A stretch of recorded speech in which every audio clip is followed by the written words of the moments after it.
Hello अस्सलाम वालेकुम guys, कैसे हैं आप सब। उम्मीद करता हूँ आप सब खैरियत से होंगे, ठीक ठाक होंगे। आप सबको वेलकम हमारे चैनल में। आ गया हूँ एक नई वीडियो के साथ। तो आज जिस वीडियो के ऊपर मैं रिएक्ट करने जा रहा हूँ वो है हैदर टीवी की वीडियो, जिसका टाइटल है famous people who converted to Islam. तो चले जानते हैं ऐसे कौन से बड़े बड़े नाम हैं जो पहले नॉन मुस्लिम थे और फिर बाद में मुसलमान हो गए।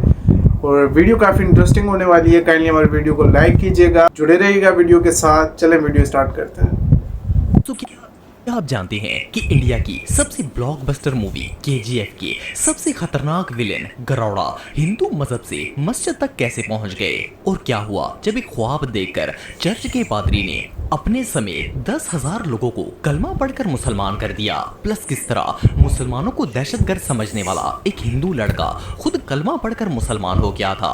आज इस वीडियो में मैं आपको कुफर छोड़कर इस्लाम कबूल करने वाले दुनिया के सबसे लकी लोगों के बारे में बताने जा रहा हूँ। तो शुरू करते हैं अपना काउंटडाउन। रिचमंड, दोस्तों ये शख्स आप देख रहे हैं, इनका नाम रिचमंड है और ये साउथ अफ्रीका में रहने वाले एक चर्च के पादरी थे। 15 साल पहले ये एक चर्च के प्रीस्ट बने, जहां ये 10,000 ईसाइयों को क्रिश्चियनिटी की तालीम देते थे। लेकिन 2023 में इनके साथ एक ऐसा वाकया पेश आया जिसने इनकी पूरी जिंदगी को बदल कर रख दिया। एक दिन ये अपने रूम में सो रहे थे कि इन्होंने ख्वाब में एक अजीब सी आवाज सुनी। इसमें इन्हें कहा जा रहा था कि अपने तमाम स्टूडेंट से कहें कि वो सफेद कपड़े पहन लें। जब इनकी आंख खुली तो इन्होंने सोचा कि सफेद कपड़े तो आम तौर पर मुसलमान ही पहना करते हैं, लेकिन इन्होंने कोई रिएक्शन नहीं दिया और इसे ख्वाब समझकर छोड़ दिया। लेकिन अगली रात इन्होंने फिर से वही ख्वाब देखा और यही अल्फाज सुने। हैरानगी की बात यह है कि तीसरे दिन इन्हें फिर से वही ख्वाब आया, जिसमें इस आवाज में काफी ज्यादा गुस्सा भी लग रहा था, जैसे ये आवाज इन्हें ऐसा करने के लिए फोर्स कर रही है। जब ये ख्वाब से बेदार हुए तो इनके दिल पर एक अजीब सी कैफियत तारी हो गई। इन्होंने अपने सारे शागिर्दों को इकट्ठा कर लिया और इनसे कहा कि वो सब कल सफेद कपड़े पहनकर चर्च आएं।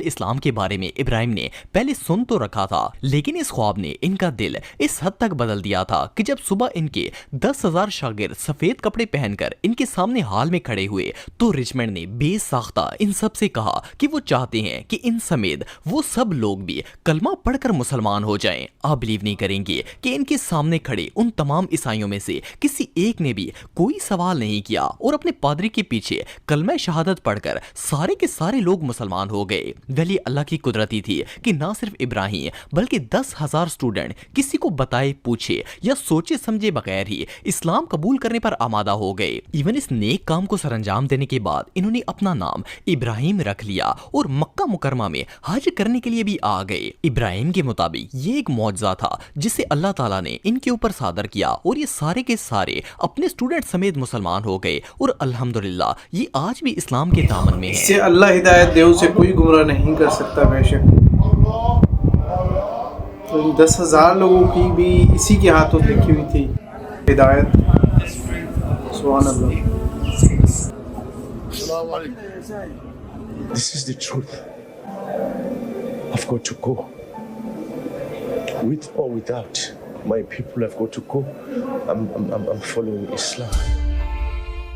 रमेश, दोस्तों रमेश का ताल्लुक इंडिया से है। ये पैदाइशी तौर पर एक हिंदू थे। कहने को तो रमेश हिंदू थे, लेकिन इन्हें अपने मजहब में कोई दिलचस्पी नहीं थी। खास तौर पर जब मंदिर में इंटर होते हुए इन्हें 3-3 घंटे लाइन में लगकर वेट करना पड़ता तो इन्हें हमेशा से ऐसा लगता था कि भगवान या फिर खुदा को इतना भी मसरूफ नहीं होना चाहिए कि इससे मिलने के लिए 3-4 घंटे लाइन में इंतजार करना पड़े। अगर इस्लाम की बात की जाए तो इस्लाम को लेकर रमेश की सोच बहुत ही कंट्रोवर्शियल थी। इन्हें हमेशा लगता था कि मुसलमान दहशतगर्द हैं और जब भी ये किसी दाढ़ी या टोपी वाले शख्स को देखते तो इन्हें ऐसा लगता था कि वो इन्हें गोली मार देगा या फिर बॉम्ब से उड़ा देगा। रमेश शुरू से ही एक क्रिश्चियन स्कूल में पढ़ते थे, इसलिए इन्हें क्रिश्चियनिटी पर काफी बिलीव था। 2017 में जब ये अपने एमबीए से फ्री होकर नया बिजनेस स्टार्ट करने की प्लानिंग कर रहे थे तो एक रात इनके साथ बहुत ही अजीबोगरीब वाकया पेश आया। ये अपने कमरे में सो रहे थे और अचानक इनकी आंख खुली तो इन्हें फील हुआ कि इनकी पूरी बॉडी पैरालाइज थी। इन्होंने अपने हाथों पांव को हिलाने की की बहुत कोशिश की लेकिन कोई फायदा नहीं हुआ। इनकी जबान को छोड़कर पूरे जिस्म पर फालिश पड़ चुका था। ये इतना शदीद डर गए कि खौफ से अपनी खुदाओं को आवाज देना शुरू कर दी, लेकिन फिर भी इनकी बॉडी में कोई मूवमेंट नहीं आई। रमेश का कहना था कि इन्होंने सबसे पहले अपने भगवानों के नाम लिए और फिर जीसस क्राइस्ट को भी पुकार लिया, लेकिन कोई फायदा नहीं हुआ। फिर अचानक से इनके मुंह से अल्लाह अकबर के अल्फाज निकले। हालांकि रमेश को ना तो ये अल्फाज पहले आते थे और ना ही इनका मतलब पता था। इन्हें ऐसा फील हो रहा था जैसे इनकी जबान इन्हें ये बोलने पर मजबूर कर रही है और खुद ब खुद इनके मुंह से ये अल्फाज अदा हो रहे हैं। खैर, जैसे ही रमेश ने अल्लाह अकबर पढ़ा, इनकी बॉडी बिल्कुल नॉर्मल कंडीशन में आ गई। इन्हें बिलीव ही नहीं हो रहा था कि ये दो अल्फाज हैं या फिर कोई जादू है। इन्होंने उसी वक्त गूगल पर अल्लाह अकबर का मतलब सर्च किया और पूरी रात अल्लाह और इस्लाम के बारे में पढ़ते रहे। जब सुबह ये उठे तो इनकी पूरी लाइफ बदल चुकी थी और ये कलमा पढ़कर उसी वक्त मुसलमान हो गए। बहरहाल जो भी हो, बेशक अल्लाह ताला जिसे चाहे हिदायत दे देता है। You will not believe, after 15 minutes of this, I was suffering for 15 minutes with this. Approximately 15 minutes, I was just calling out to these people. Nothing worked. And then you will not believe, my tongue said Allahu Akbar and my body completely released. Assalamu alaikum wa rahmatullahi wa barakatuh. Alhamdulillah, inshallah, the month of Ramadan is right on the corner. And I thought it is a very important reminder, first and foremost, for myself and for others, that Allah blessed us with a beautiful, beautiful month for our self-rectification. रामाचंद्रा Raju. दोस्तों, अगर आपने KGF movie देखी है तो आप इस film के सबसे खतरनाक विलन गरौड़ा को जानते होंगे।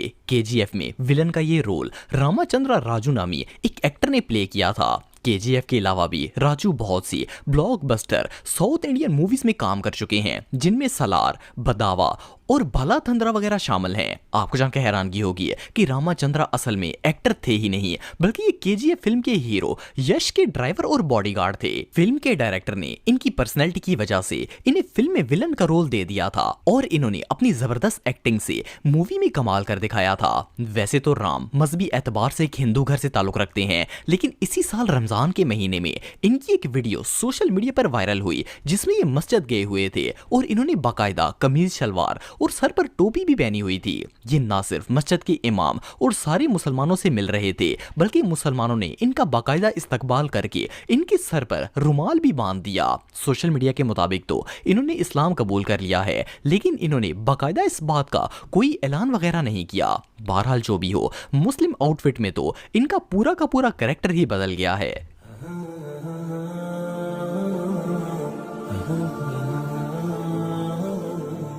यूशा एवेंस। दोस्तों, यूशा का ताल्लुक साउथ कैरोलिना से है और मजहबी एतबार से ये क्रिश्चियन थे। यूशा की फैमिली बचपन से ही बहुत ही रिलीजियस थी और ये खुद भी माज़अल्लाह हजरत ईसा के खुदा होने पर यकीन रखते थे। जब ये 10 साल के हुए तो इन्होंने घर छोड़ दिया और एक चर्च ज्वाइन कर लिया। ये सारा दिन चर्च में रहते और पादरियों से ईसाइयत की तालीम लेते, लेकिन ईसाइयत के इतने नजदीक होने के बावजूद भी इन्हें कभी खुशी या सुकून महसूस नहीं हुआ था। फिर एक दिन इन्होंने बाइबल का गहराई से मुतालिया करना शुरू किया। यूशा का कहना था कि जैसे जैसे ये बाइबल पढ़ते गए, इन्हें रियलाइज हुआ कि ये किताब खुदा ने नहीं लिखी बल्कि किसी इंसान ने लिखी है। इसमें इतनी आउट ऑफ सेंस बातें लिखी हुई थी कि वो बाइबल को जुटलाने पर मजबूर हो गए। एक जगह बाइबल कहती थी कि खुदा एक है और दूसरी जगह लिखा था कि हजरत ईसा खुदा हैं और रूहुल कदूस तीनों ही खुदा हैं। इस चीज ने यूशा को इतना डिस्टर्ब किया कि इन्होंने बाइबल पढ़ना ही छोड़ दी।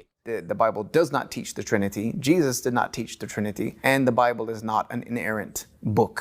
It is a book full of errors. इत्तफाक से उन्हीं दिनों में यूशा की एक मुसलमान लड़के से दोस्ती हो गई। एक दिन उस मुसलमान लड़के ने इन्हें अपने साथ मस्जिद में जुम्मा पढ़ने की दावत दी और ये भी वहां चले गए। मस्जिद में जब इमाम खुतबा दे रहे थे तो यूशा को एक अलग ही सुकून महसूस हुआ। जब नमाज खत्म हुई तो यूशा सीधा इमाम के पास चले गए और इनसे कहा कि क्या इनके पास अपने मजहब की कोई दलील है। इमाम साहब ने इन्हें अपने ऑफिस में बुला लिया और इनके हाथ में कुरान पाक थमा दिया। इन्होंने यूशा को कहा कि ये अल्लाह की किताब है और वो इसे घर ले जाएं और इसे अच्छी तरह पढ़ लें। फिर देखें क्या होता है। चुनाचा यूशा कुरान घर ले गए और इसे पढ़ना स्टार्ट कर दिया। इनका कहना था कि जब ये दूसरे पारे पर पहुंचे तो वहां पर लिखा हुआ था कि ये किताब गलतियों से पाक है। इन अल्फाज ने यूशा को उकसाया और वो कुरान के अंदर से गलतियां निकालने की कोशिश करने लगे। एक वीक तक इन्होंने कुरान को दिन रात स्टडी किया और इसमें से गलती निकालने की हर मुमकिन कोशिश की, लेकिन बजाय इसके कि ये गलतियां निकालते, कुरान मजीद ने यूशा को ऐसे ऐसे सवालों के जवाब दे दिए जो इन्होंने जिंदगी भर सोचे भी नहीं थे।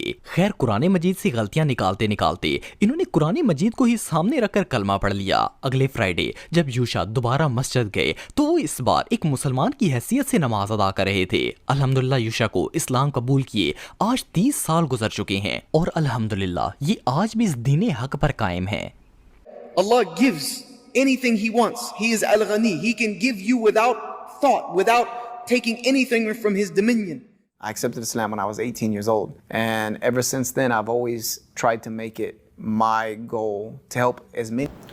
तो गाइस ये थी वीडियो और वीडियो काफ़ी कमाल की थी, काफ़ी इंफॉर्मेटिव वीडियो थी और इसमें जानकर हमें ये पता लगा कि ऐसे बहुत सारे बड़े बड़े नाम जिन्होंने इस्लाम एक्सेप्ट कर लिया, इस्लाम अपना लिया। बस जिसे अल्लाह ताला हिदायत दे तो उसे कोई गुमराह नहीं कर सकता। तो बहुत अच्छी लगी मुझे वीडियो और आपको मेरा रिएक्शन अच्छा लगा हो तो कहीं नहीं मेरी वीडियो को लाइक कीजिएगा, चैनल को सब्सक्राइब कीजिएगा। मिलते हैं नेक्स्ट वीडियो में, तब तक के लिए अल्लाह हाफिज़।